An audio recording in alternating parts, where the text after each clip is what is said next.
We are back live and direct in the kitchen, cooking up something new for you guys.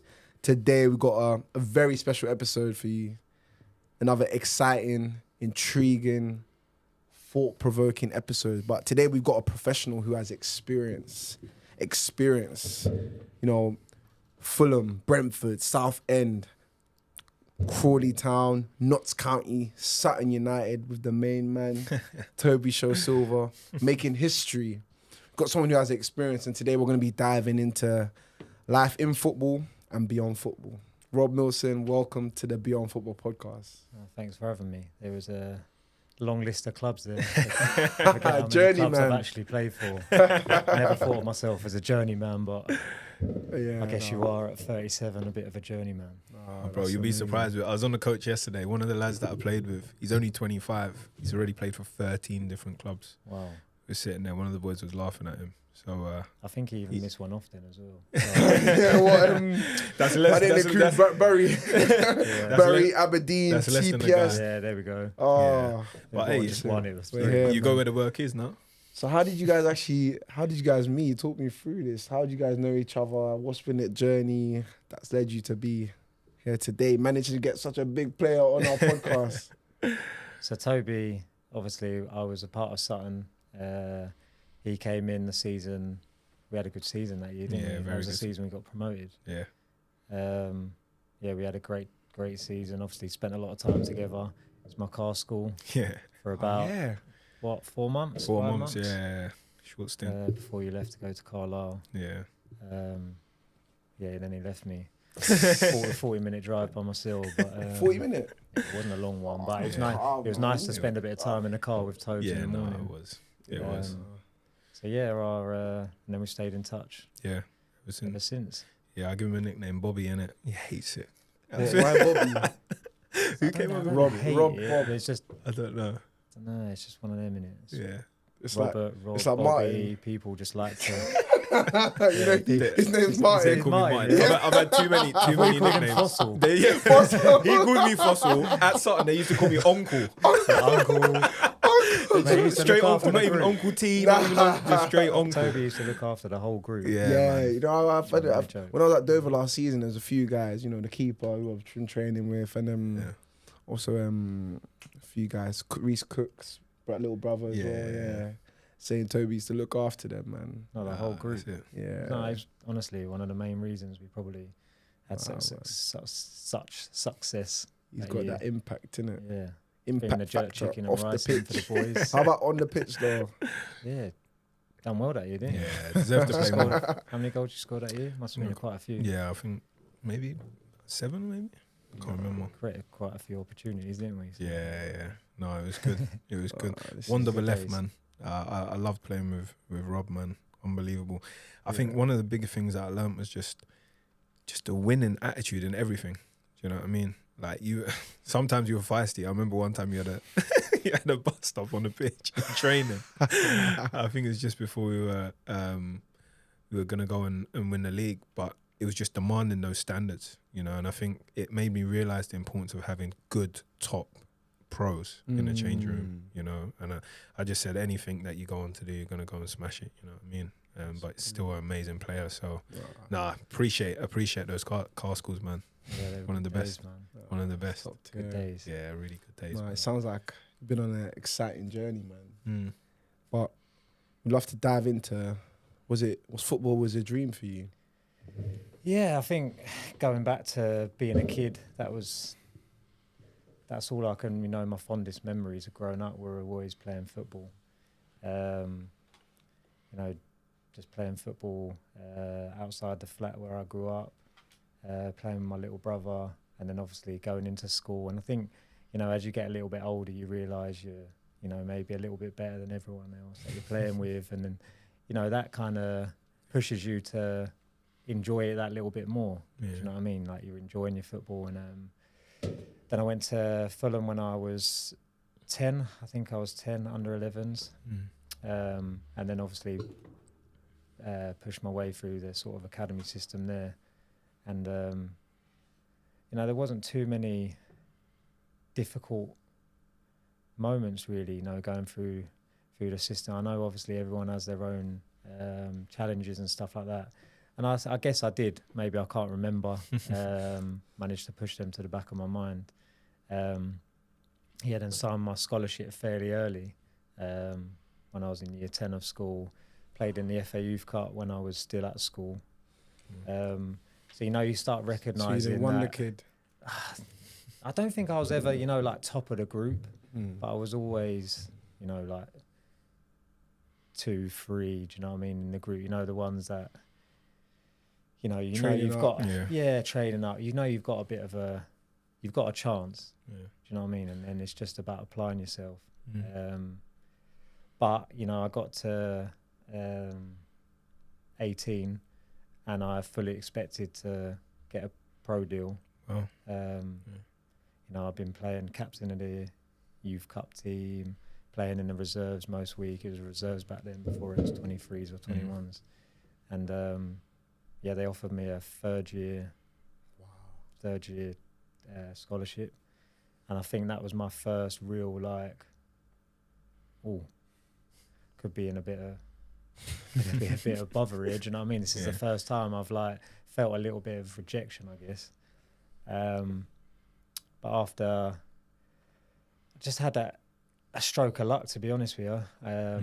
That pre-season, I came back, was just playing, was trying to get a game for the reserves, it was getting pushed back to the 18s. And we had a pre-season friendly against Yeovil at the training ground. And Darren Pratley was playing in centre midfield. Good player. Yeah. He, I think he came off at half time because he was going on loan to Brentford maybe. They sort of looked around at the bench, ain't really got any midfield players. I went and played midfield, had a really good game. And then I think within about 2 months, 3 months, I had my first pro deal, training with the first team, sitting on the bench for the first team as an 18-year-old in the Carabao Cup. So I think that was the first time you realise how quickly things can change in football. Well.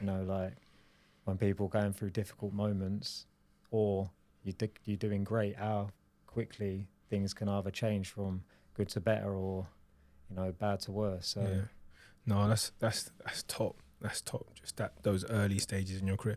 What do you feel like set you apart from such a young age?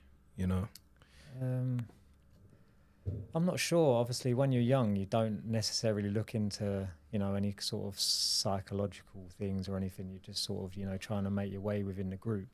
But I think as you get older, I think I just had maybe a different mindset in terms of I had a bit of a naivety about me. I'm going to be a footballer. And it was kind of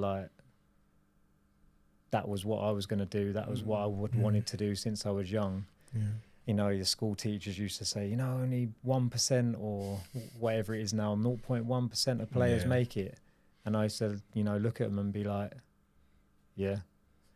And you should look like you almost now looking back, I'm like, how stupid were you? You know what I mean? That's the reality for most players. Yeah, that's the reality for all of us.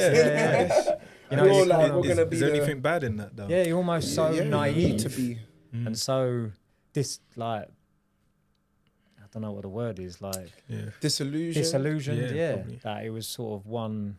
That was my mindset. That was what I wanted to do, and I didn't really want anything to get in the way of that. So if that meant missing out on certain things, sacrifices, I was happy to do that.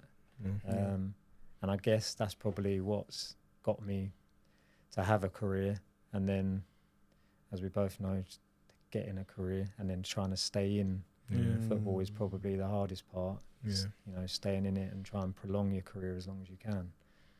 So I think what you spoke about there, in terms of the naivety, it links nicely with the fact that you need to believe in yourself, regardless of the odds stacked up against you. And I feel like that links really well to the transferable skills footballers develop into other areas, because they're able to believe that they're going to become 0.01% of within an industry.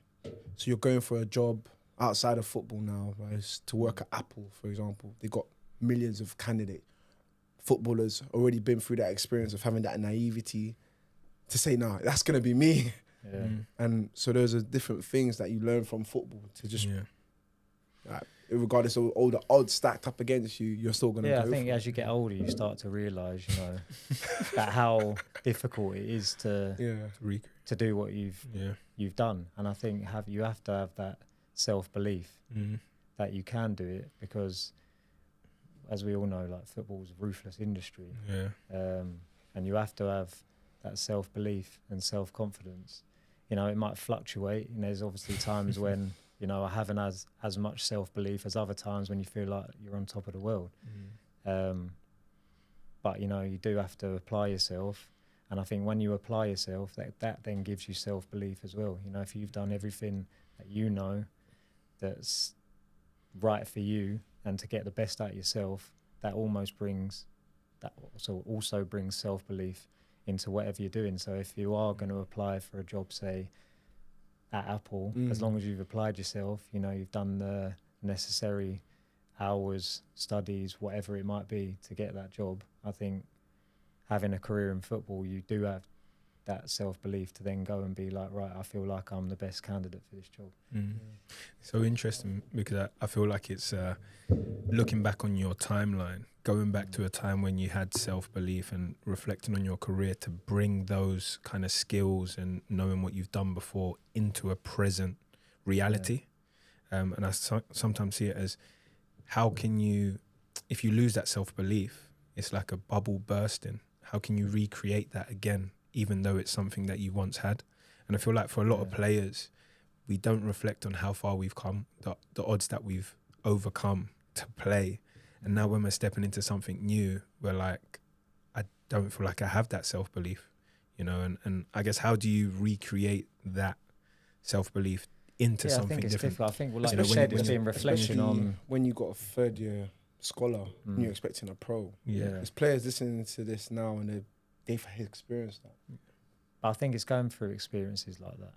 I don't think that, you know, a lot of players would necessarily have the career they had if it had just been plain sailing. There's going to be a point where you are going to have disappointments, you are going to have setbacks, you are going to have challenges.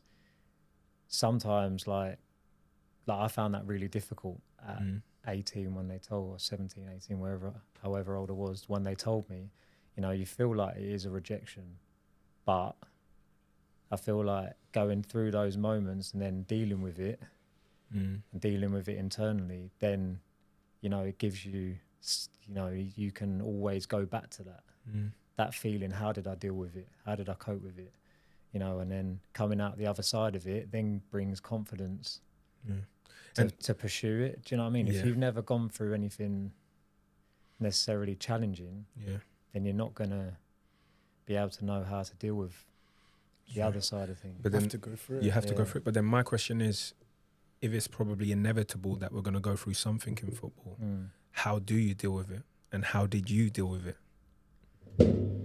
Good question. I think you internalize things and you try and deal with it in the best way that you know how to deal with it. I had a good family around me. They obviously supported me throughout my football career. I didn't really look externally for any sort of help or advice. I mean, I think we speak about it a lot. You know, having a mentor that's been there, done it within football would be amazing for young football players, even players, you know, in their middle of their career, end of their career. I still think they would be valuable for people. But at the time, it was just sort of my dad that I would lean on, and, you know, his old school advice, you know, like, you know, just keep at it, keep working hard. You all heard that. Exactly. Keep working hard. There you go, Scooby Doo doing Keep working hard. You know, but I do believe that genuinely that old school mentality of, you know, like, keep at it. And if you keep at it and you keep doing the right things will change. They sometimes don't change as quick as you want them to change, but I think they do change. Yeah, it's good. So Yeah. that's sort of my answer to your question. No, That's That's powerful, man. And yeah, I guess picking up from your journey after your third year scholar into your third year scholar, what kind of happened at Fulham after that? Yeah, so I got my professional deal. You know, like it's obviously your dream. But I had my reserve team manager, Billy McKinley, was a huge influence on me, massive influence on me. You know, he was definitely one that you couldn't sort of rest on your laurels. Do you know what I mean? There was a group of us that used to push every day, and it was hard, and he would challenge me, and he would push me. And that side, when you said, you know, like you've seen the sort of angry side of me sometimes, he used to be able to get that out of me. And I think I'm probably playing at my best when I'm a little bit on edge, I guess. You know, when in training, when he didn't used to give fouls against me, I used to sort of nibble back, and then I'd be running around trying to like, but he pushed me, and I sort of got into the first team setup and was training with him fairly regularly. And then that comes on to that self-belief. You know what it's like when you first start training with the first team, you're nervous, you know, you're almost like you want to do it, but you kind of don't want to do it because you're nervous of training with the, you know, the senior players and some big characters in there. But, you know, once you get in there and you've trained a few times and you're like, I feel like I can hold my own at this level. That obviously brings that self-belief. It's like anything, I think it's doing it. Yeah. There's nothing like being able to do it. You can watch it, you know, speak to people about it, but actually doing it. Yeah, so I was a part of that, and then I had a back injury at 19 that stopped me playing for about 10 months, which was a really difficult period because during that period I lost my dad as well. So that was a really sort of tough period of my life where I couldn't play football and I lost my dad. But Fulham at the time were like amazing with me, really sort of looked after me. As I said, I had Billy and Ray Lewton were my reserve team managers, and you know they supported me through that difficult period of my life. And I think coming back from that as well, like losing my dad did change me as a person and as a character, some for the better, some for the worse, to be honest. I became very selfish, almost like you know, if someone wanted me to do something or why would I do that? You've only got one life. I'm not doing that. You know, like very strong-minded, strong-willed. But obviously, the older you get, and you know, you come out of that and you start realizing, you know, you can't be. Was that like a coping mechanism? I think so. Yeah, I think so. That was sort of my way. But football, you know, helped me. It was a distraction. Going in training every day helped me through that period, and I got back playing after the sort of 10 months. And it was also during that as well, my first and second year, people used to question my mentality a lot because I did used to suffer with a lot of niggles. You know, you sort of get that impression, the coaches, you know, he's not, you know, he's a good player, but he's not very strong mentality. What, because you get mentally weak? Yeah, because you get injured a lot.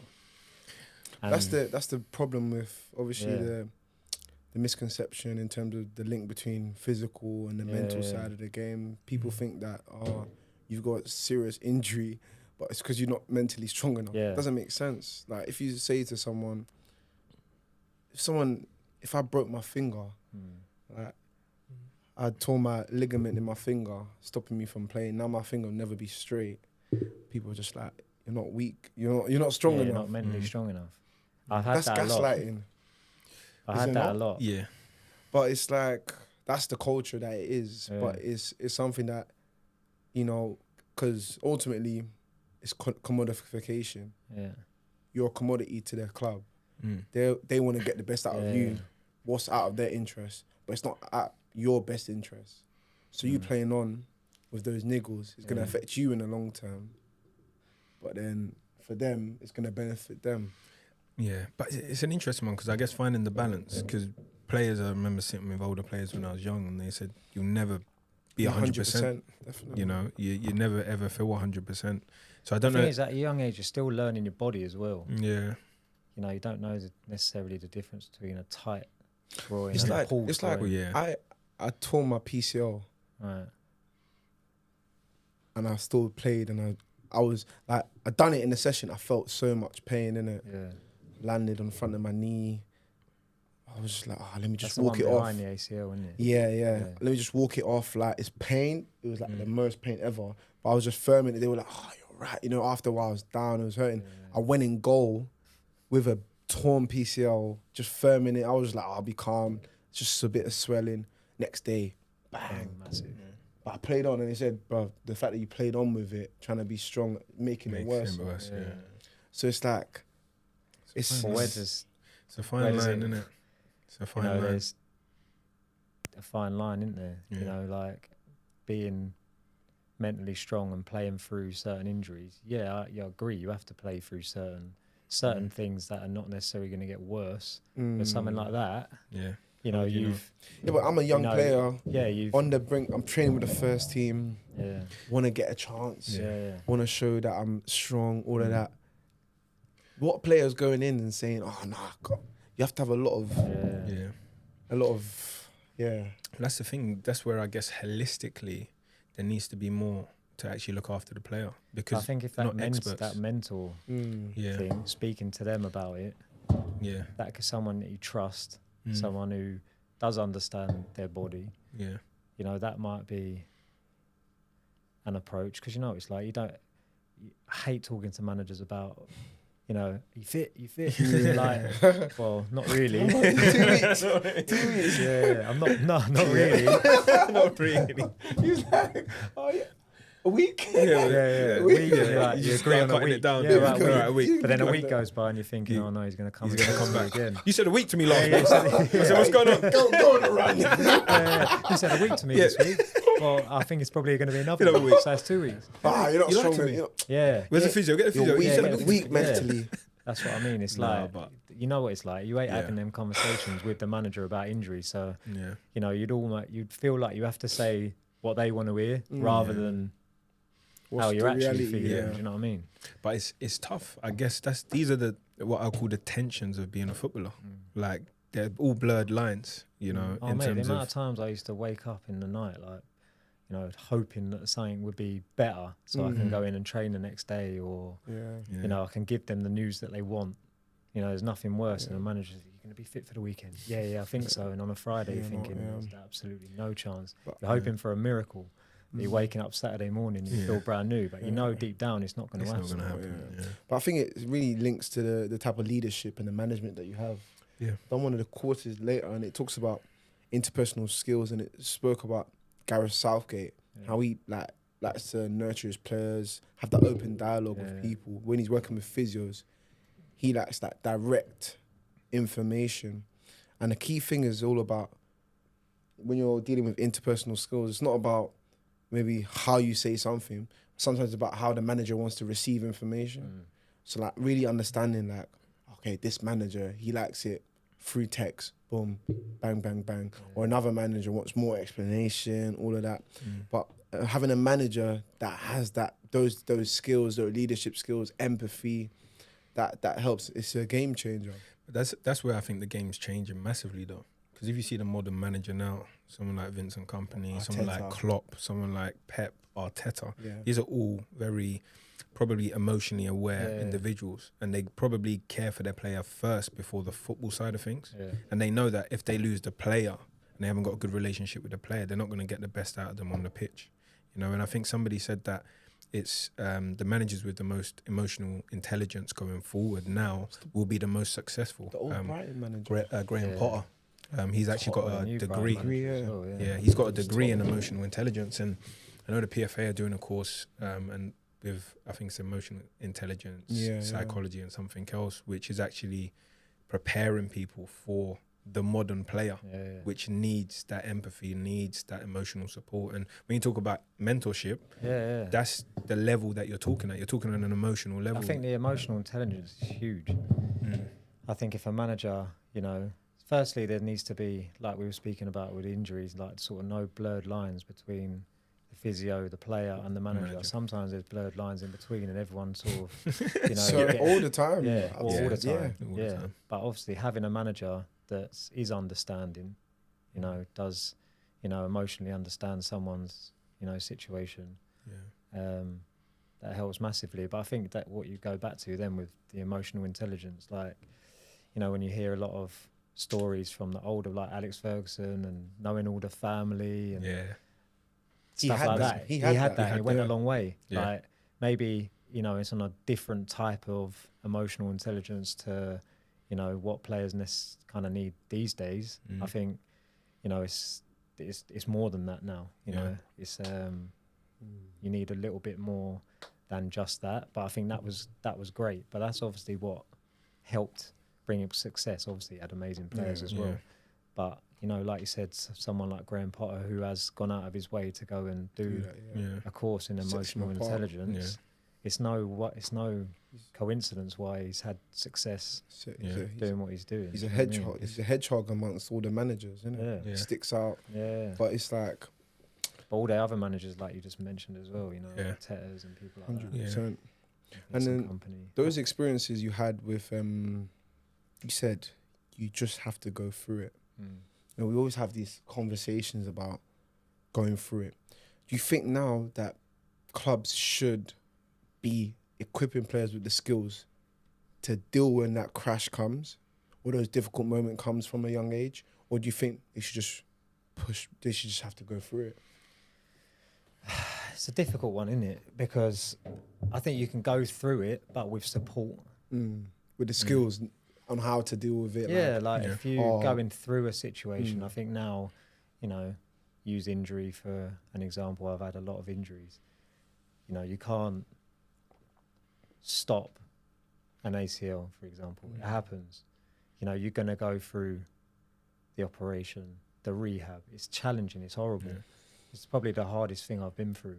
But if I had someone supporting me through that process, you're still going through it, but you've got the support whilst you're going through it. I think that would help massively. I don't know what you think. Yeah, no. Because I don't think you can equip people to go. What like the psychological techniques to deal with those situations. Yeah, I think there's an element of it that you can. Yeah. You know, but I don't think nothing prepares you for actually being in that situation. Being on the trench line. Yeah. But the thing is, you can be as prepared as you can be, if that makes sense. So you can maybe get to 80% ready for a situation. So when you talk about one of your coaches that used to challenge you in training, he's creating and replicating an environment which you'll probably get when you're playing men's football. Exactly. So it's not that you played men's football. He's just creating an environment to trigger you emotionally, so you need to respond, to actually draw out and develop the skills needed to be able to operate at the level of where you're going.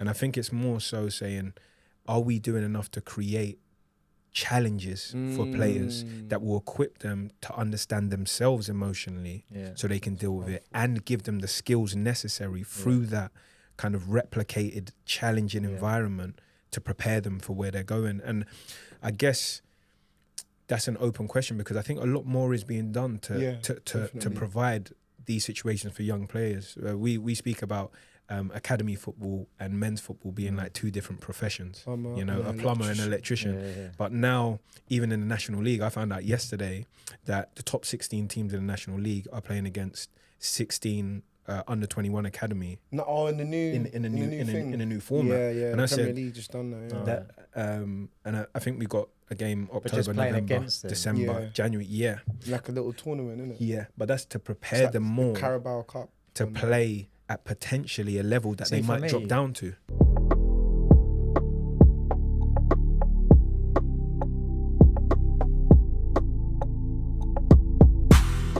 You know, that's great. That's amazing. But for me, if you are at a top academy, why don't you go in and train with these boys for a couple of weeks, Mm. you get more. You would get 100%. You get more out of that than playing against them. Yeah. I think, because you're going in there for, say, I don't know, 2 weeks. You know, it could be beneficial for that club, to be honest. They get someone in who they really like. It might be, you know, a potential loan, but if these young lads are in the Premier League and they go and train with a National League club, National League South, League Two, whatever that might be, they might then get an idea of where firstly the level, where they're at right now. Yeah. You know, I think some might be disillusioned to where they're at. Yeah. The different type of football it is. You know, the sort of the way the boys are. You know, it's ruthless. Yeah. It's not like academy football.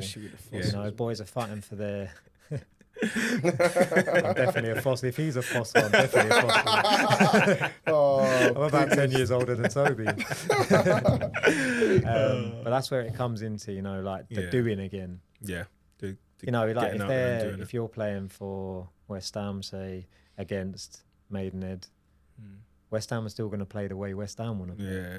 You know, for them boys to then go and, you know, train in a way that they're not used to, getting a better understanding of, you know, like, this is what's going to be expected of me if I do go and, you know, play for a club like this at some point. It's the doing. Yeah, getting out and doing. And during your experience of, you know, going through those injuries, you talk about ACL. For me, I wouldn't wish an ACL on my worst enemy, man. Worst enemy. I think it's one of the worst experiences you can go through. Yeah. And to be able to come back and, you know, be successful and like have a good career after that, it shows grit. It shows that. Yeah, I mean, I think it goes back to that, what I was saying, you know, some of the coaches, you know, youth team level, question my mental strength. And I think, you know, at 19, having that back injury and losing my dad at that time, and then my ACL actually came 4 days after making my Premier League debut. So you can imagine the highest of highs to the lowest of lows in the space of like 4 days. So I mean, this is how quickly football can change. You know, like I literally felt like I was on top of the world. Come on against Man United at the time, and the best team in world football. And then not anymore, but not anymore. But yeah, at that time. Then 4 or 5 days later, whatever it was, then I'm doing my ACL. And you know, when you hear about ACL, oh yeah, he done his ACL, and you kind of like dismiss it a little bit, don't you? Oh, that's a shame. And then you do it yourself, and you're like, wow. You don't realise how difficult it actually is to, you know, you look at your knee after the surgery, and you're thinking, wow, like, how am I going to be able to walk again? Yeah, you're literally looking at your leg, thinking, wow, someone like swapped my leg with someone else's leg. How am I going to come back from this? Let walk, let alone play football again, and then the challenges that come with that, and like once again, I had like. You know, I was at a good club, good physios. There was a couple of other players there who had done their ACL at the time. Diamansi Kamara, remember him? Honestly, great guy. He helped me. Like talk about mentors and people like that. He helped me during that process, along with the physios, obviously. But he was probably one of the main reasons, like that I was getting in every day, doing my rehab, because I had him. To speak to him, to bounce things off. Oh, does your knee feel like this when you do this? Or, you know, like, does that exercise, what does that do? Does that help in, you know, maybe I could add that onto my program. And he went out to the south of France to do his rehab for a week in this camp. It was unbelievable. And I think I don't know for sure, but I think he basically paid for me to go with him to this camp in the south of France. And it was just like me, him, and Louis Sahar in a gym. Like unbelievable facilities, had like, you know, back then as well, you know, the ice baths, the hot cold pool, bike in the pool, all the gym, the Cybex, the test your strength. They had everything there. And he basically spent a week with him out there. you know, and I'm learning from him, you know, as well, like the way he eats, what he does, all those little things. Like, it's so important that you don't necessarily realize as a young player, like, what's he, you know, is there a reason why he's not doing that? Or but he was like being a mentor to me without even knowing it, having that like badge to say. Yeah, that's just being in the room, being in an environment where you can learn things off people, and I think footballers probably overlook who they have in their changing room.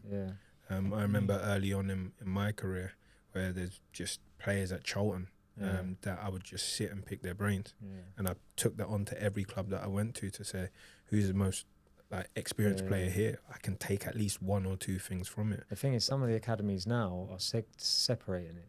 A lot. They don't want their young boys even like mixing with the first year and players. second year scholars are separate now. Like, but I feel like it's so important. Obviously 16 down, like when you first, you know, you're now a full-time professional, it's so important to mix with these guys 100%. like, and I still feel like the jobs and the fossil stuff it's important because that gave me a relationship with. You create a petition.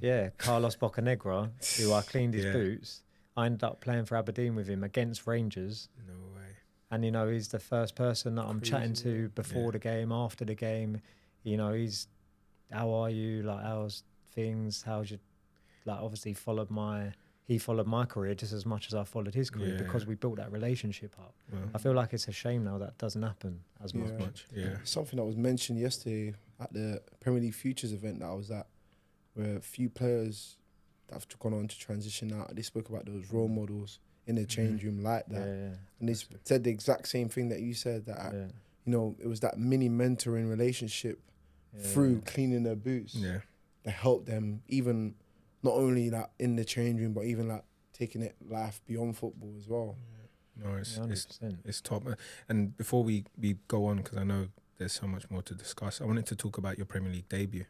I think there's a statistic that's out there that says, I think it's 0.012% of players make it from 9 all the way through to making it in the Premier League in terms of making a debut. And I guess you're probably in that statistic, you know. And I just wanted to. I don't know. Obviously I've only played one game, but still, I think it's a massive achievement which can sometimes be understated, you know. And I just wanted to hear your kind of emotions leading up to the game, your thoughts of the game itself, and kind of just reflecting on that for yourself. Yeah, I mean, by this point, I'd sort of trained with the first team for quite a while now. I felt sort of comfortable in, you know, being in and around the players I wanted to play. I wanted my opportunity. I felt like I was ready for the chance. I had a good relationship with the manager at the time. The players, I felt confident. They had confidence in me. You know, you get a rough idea of how they feel about you from, you know, training and stuff like that. So, obviously travelling to Man United when it was a night game. Then I came on towards the end of the game, and it was a bit surreal. Did you debut at Old Trafford? Yeah, it was a bit surreal, to be honest. That's living the you know, dream. you're coming on against the players that you've kind of watched. A lot of them are your idols, you know what I mean? But you automatically get into that sort of football mode, and you know, you're trying to get the best out of yourself and concentrate on the game and stuff. Obviously, there was moments within it when, you know, you're getting told to pick Tevez up from a corner, and you kind of look at him like, I can't believe I'm picking him. Like, obviously, you don't want him to score, do you know what I mean? But you kind of, you're like holding him, thinking, like, it's weird. It is a bit weird. Who are you? Yeah, he's probably looking at me. No, I mean, did you say to him, who are you? Well, that'd be funny. Being in a wall for Ronaldo's free kick, and you're seeing him standing there with his like posture and stuff like that. You're thinking this is a bit mad, but it was obviously as soon as the game finished, you're on top of the world. You know what I mean? These are times like fossil moments before social media, all that sort of stuff. So, you know, it was like my mum and brother came up to the game, which was great. But yeah, a few texts. I think the game was on TV, or they might have. You know, you get a few texts saying, "Oh, I can't believe you played last night. Congratulations, whatever." But yeah, that was it. But I go back to someone like Billy, like, you know, if I'd have come into training the next day, you know, skipping in, and you know, he'd have been the first person to be like, you ain't a professional until you've played 100 games or 50 games or whatever you used to say. That's class. Yeah, it kept you very grounded, and you know, I went back in, trained, and then obviously it was a reserve game a few days later that I did my ACL. Yeah. Wow. So wow. Yeah, amazing moment. That I look back on with a lot of pride. Yeah. I just wish that, you know, I could have kicked on from there. Yeah. But you know, these things happen, and I think, you know, what has happened has shaped me into the person I am now, because I learned probably the most from myself on that, recovering from my ACL, than I did in a lot of moments in football. People obviously ask me, like, what's your proudest moment? And a lot of people would probably, like, a lot of people expect me to say, oh, you know, making my debut or whatever. But I think overcoming that ACL injury, the challenges that come with it, is probably one of my biggest achievements. It's amazing. And it shaped the way I lived, you know, the way I ate, drank, all that sort of stuff, because you're just solely focusing on, you know, getting yourself back to a level. And I think because I had that taste of playing, I was just so desperate, you know, to try and get that moment again. That I then became like, I was focused before, but a lot more focused now. Tunnel vision. Yeah.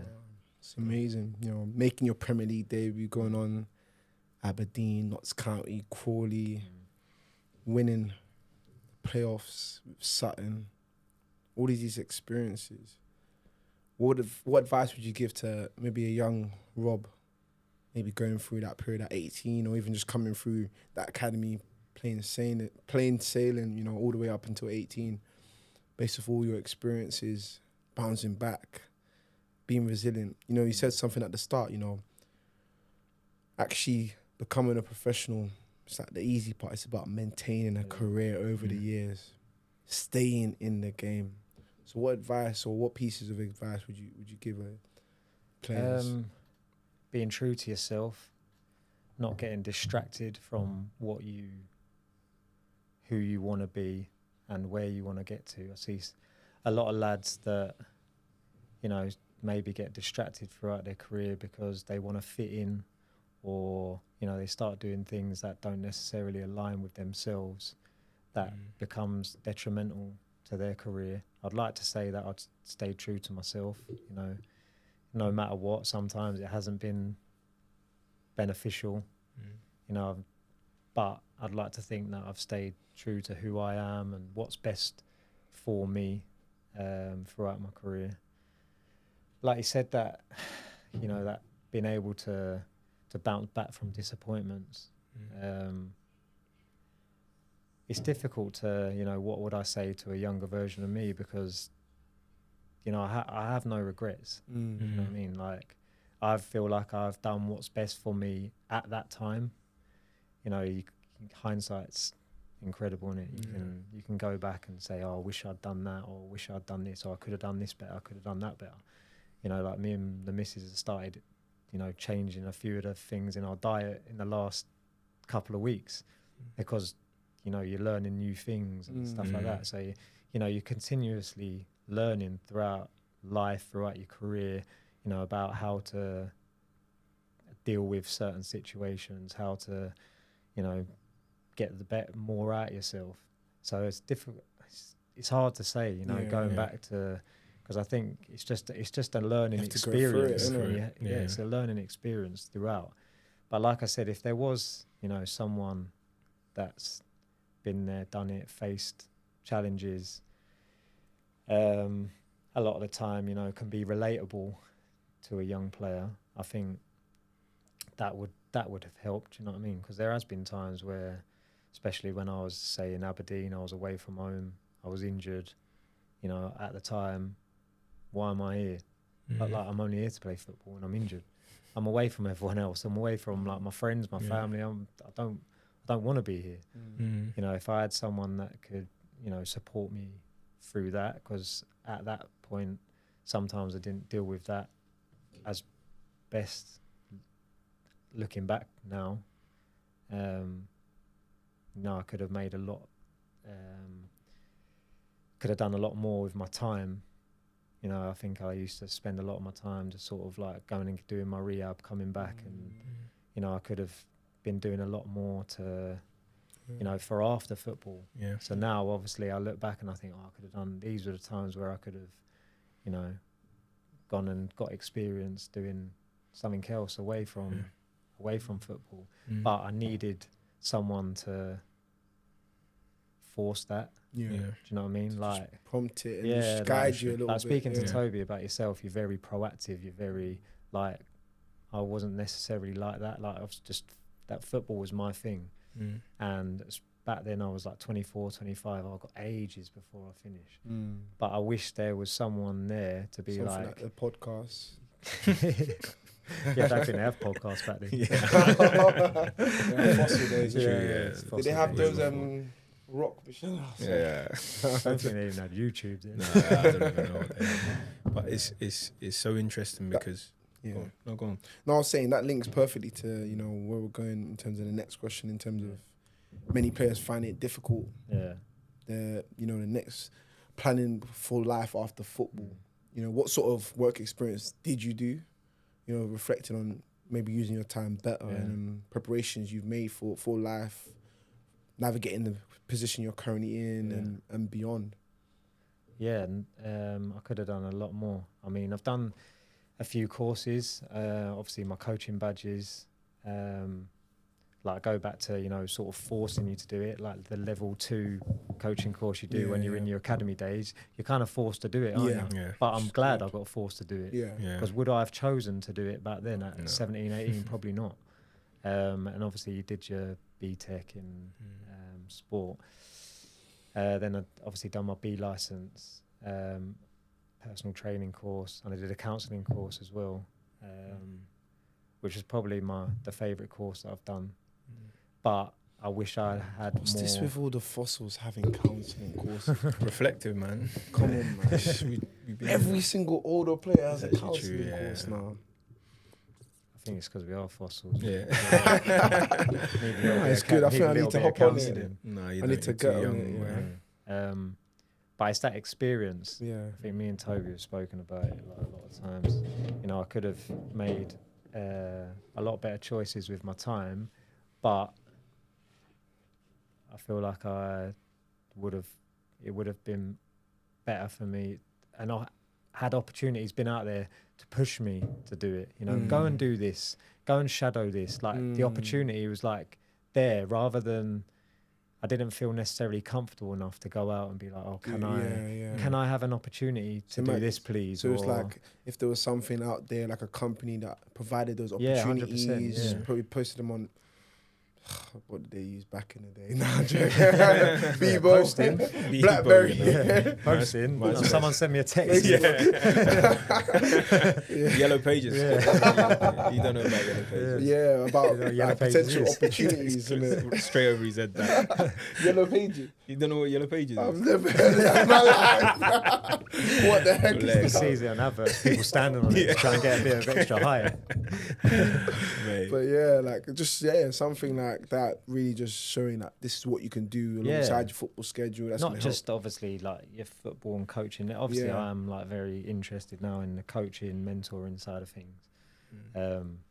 You know, just to experience different things that you didn't necessarily think about. Do you know what I mean? Yeah. If someone, you know, come along and said, right, well, you know, I'm going to take this group.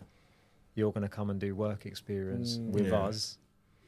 And then you go into something that you didn't necessarily think of yourself. I think it would be so beneficial. Yeah. I think we've spoken about, obviously, the PFA camp this summer. And that was like a doing thing. You know, a lot of players find themselves out of contract, and it's hard. Even It's to hard even to deal sign with. up for that that camp and be there amongst it. It takes a lot of, you know, Big step. putting your pride aside. Yeah. I'm in this position. There's a lot of big players out there Yeah. that might think, oh, like I'm too big to be going to stuff Yeah. like Yeah. But for me, that was one of the best things, sort of, you know, like if you find yourself in a situation where you don't have a club, it's Yeah. difficult, you know, go and speak to this person if you're feeling down about it. But this was actually like, right, you're getting up, you go got into something to training, go to. Yeah. you know, what we're providing for you in terms of like facilities, training, the food and everything. I thought it was brilliant. Like, Yeah. I thought it was amazing, but it was like obviously you have to sign up for it, but, you know, maybe if there's some sort of, you know, company, I'm not sure entirely what's out there, you know, like it might be, but if you're in an academy system, you know, and they say, right, every Wednesday, Boom, that's what we're going to bring to Beyond Football. you're the going UK, to man. work for Don't this worry. business, Mm. and then, you know, you do that for a couple of weeks, then you go and, Yeah, you know, yeah. experience other things, and it's a doing thing rather than Yeah. you know, we can talk about it, and I've done courses and stuff So, like that. yeah. It doesn't necessarily bring You learn job who opportunities you or are, anything like that. practice, Yeah, not doing. the theory. yeah. Yeah. That goes back Powerful. to, you know, going through difficult times and challenges Yeah. and doing the things within football.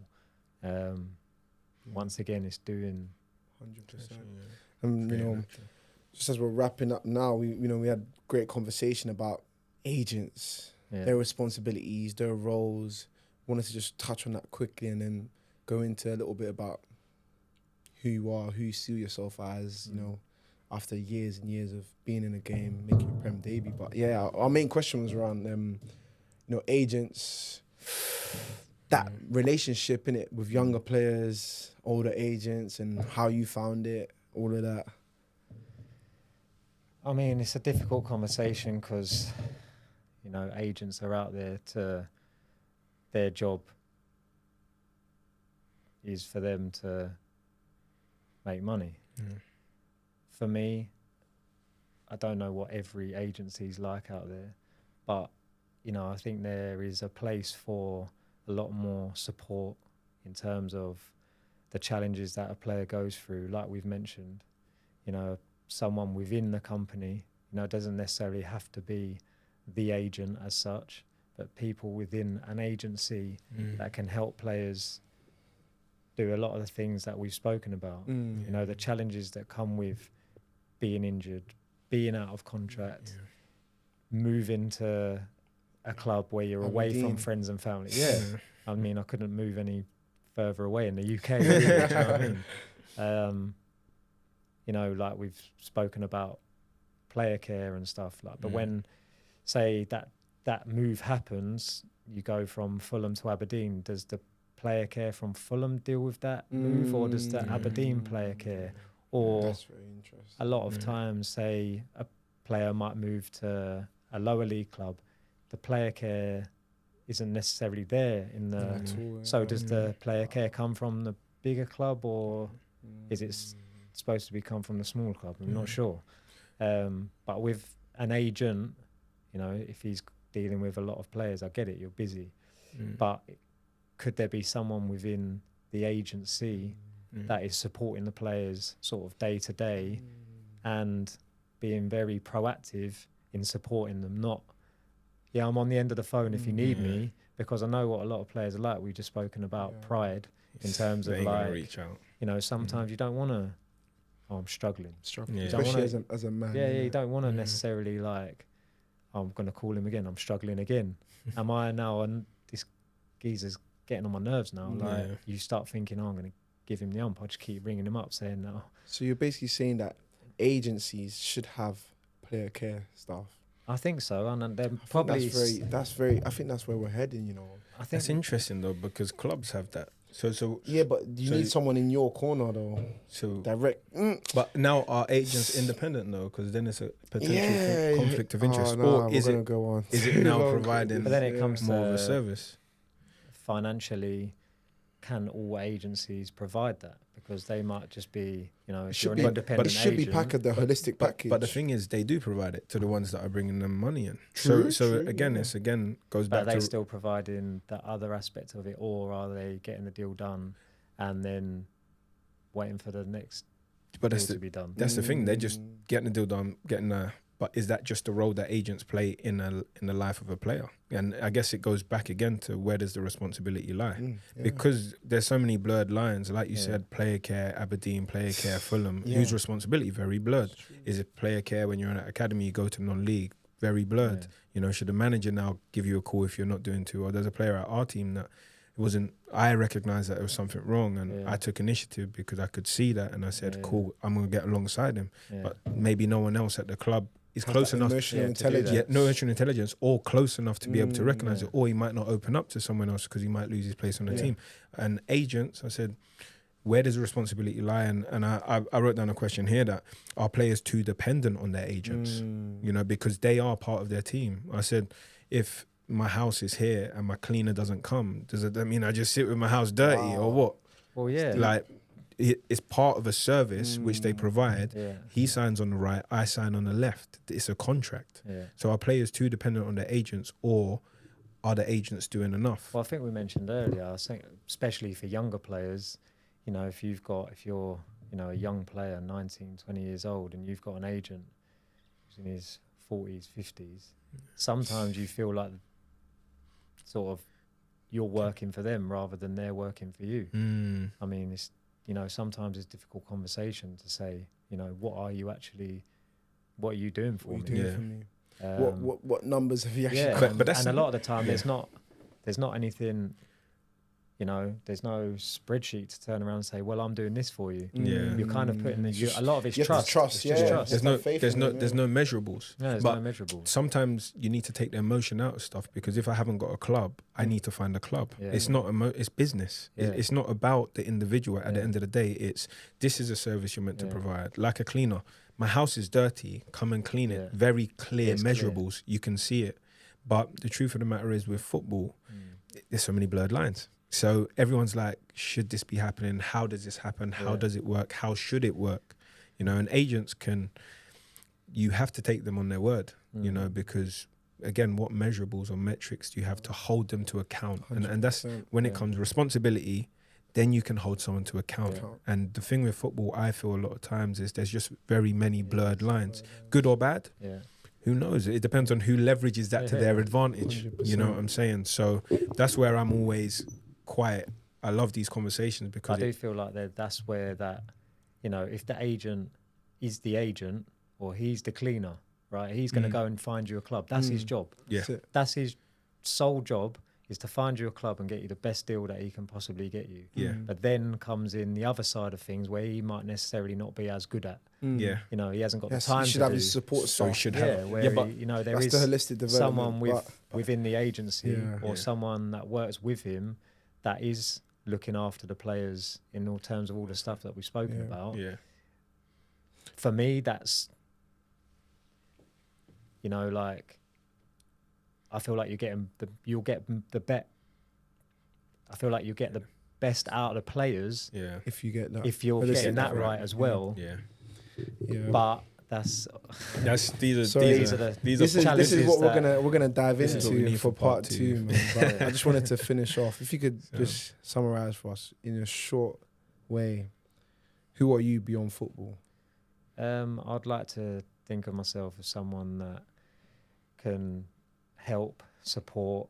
I'd like to work with players, young players. You know, I'm sort of very early stages of my coaching journey, but I'd like to think of myself as someone, you know, when we spoke about that emotional intelligence and having that understanding of, you know, looking after players in sort of a coaching, mentoring way. I'm not sure exactly how that looks right now, but that's the sort of path that I want to follow in terms of, you know, that support and helping players, not just playing. You know, I think through having my own experiences and the challenges that come with it, you know, looking after players and knowing, you know, like what it's like to go through them difficult times and the good times too, but supporting that journey. That's what I'd like to do. That's powerful, man. No, that's good. Thank you for coming on the podcast. You know, we've got Premier League players. I'm gassed. I'm chuffed. You know, when I set out to to start this, being able to have big players like this to obviously share the Beyond Football message and the importance of it is showing that we're making movement. So I think what you're doing is brilliant, and you know, to get that message out there to, you know, all different players from all different walks of life is important. So appreciate it, man. Making change. That's it, man. Good. Change is needed, isn't it? Yeah. Change is needed, but part 2 is coming soon. We're going to dive into those topics that we didn't get into deeply because there's so much we could go on and on and on. But make sure you guys like, comment, subscribe, check out our website, beyondfootball.uk. We're going to really bring about change. We're going to bring alive these ideas that we spoke about, that work experience for players. Really getting that insight outside of the domains. So yeah, till next time, we're out.